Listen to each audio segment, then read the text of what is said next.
জামালপুর শেরপুরে অভিযান চালিয়ে ২৬০ বোতল ভারতীয় মদসহ একটি পিকআপ ভ্যান জব্দ করেছে র্যাব। র্যাব ১৪ জামালপুর ক্যাম্পের company commander ATM Aminul Islam শুক্রবার নিজ কার্যালয়ে সংবাদ সম্মেলনে এ তথ্য নিশ্চিত করেছেন। তিনি জানান, আজ ভোরে গোপন সংবাদের ভিত্তিতে নলিতাবাড়ী থানার চাঁদগাঁও সীমান্তবর্তী এলাকায় অভিযান চালিয়ে মদসহ পিকআপটি জব্দ করা হয়েছে। এই সময় র্যাবের উপস্থিতি টের পেয়ে মাদক কারবারিরা পালিয়ে যায়। উদ্ধারকৃত মদ ঢাকায় নিয়ে যাওয়া হচ্ছিল বলে ধারণা করা হচ্ছে।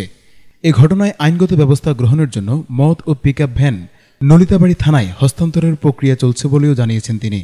সিপিসি 1 জামালপুর ক্যাম্প 11 জুলাই 2025 তারিখ ওর অনুমান 4 ঘটিকার সময় গোপন সূত্রে সংবাদের ভিত্তিতে জানতে পারেন যে শেরপুর জেলার নালিতাবাড়ী থানাধীন সীমান্তবর্তী এলাকা হতে পিকআপ যোগে মাদক কারবারিরা ভারতীয় বিদেশি মদ বিক্রয়ের উদ্দেশ্যে ঢাকার উদ্দেশ্যে রওনা করিয়াছে।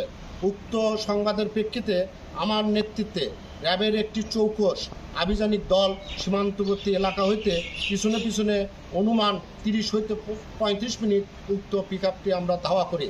ধাওয়া করার এক পর্যায়ে পিকআপটি শেরপুর জেলার নালিতাবাড়ী থানাধীন পশ্চিম চাঁদগাঁ গ্রামে কাঁচা রাস্তার জনৈক মোহাম্মদ মোফাজ্জল হোসেনের ভুসি দোকানের সামনে পিকআপটি সুকৌশলে রেখে তারা পালায়া যায়।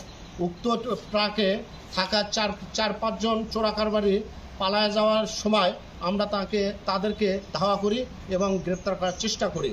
এক পর্যায়ে আমরা গ্রেপ্তার করতে ব্যর্থ হলে স্থানীয় লোকজনের উপস্থিতিতে ট্রাকটি এবং ট্রাকে থাকা ভারতীয় অবৈধ মাদক বড় বোতল 260টি আমরা উদ্ধার করতে সক্ষম হই এবং স্থানীয় লোকজনের উপস্থিতিতে আমরা জব্দ করি। উক্ত মাদকের মূল্য অনুমান 12,72,000 টাকা এবং উদ্ধারকৃত ট্রাকের মূল্য 15 লক্ষ টাকা। আমরা এই চোরা কারবারিদের বিরুদ্ধে আইনগত ব্যবস্থা প্রক্রিয়াধীন আছে এবং চোরা কারবারিদেরকে গ্রেপ্তারের বিষয়ে আমাদের অভিযান অব্যাহত আছে।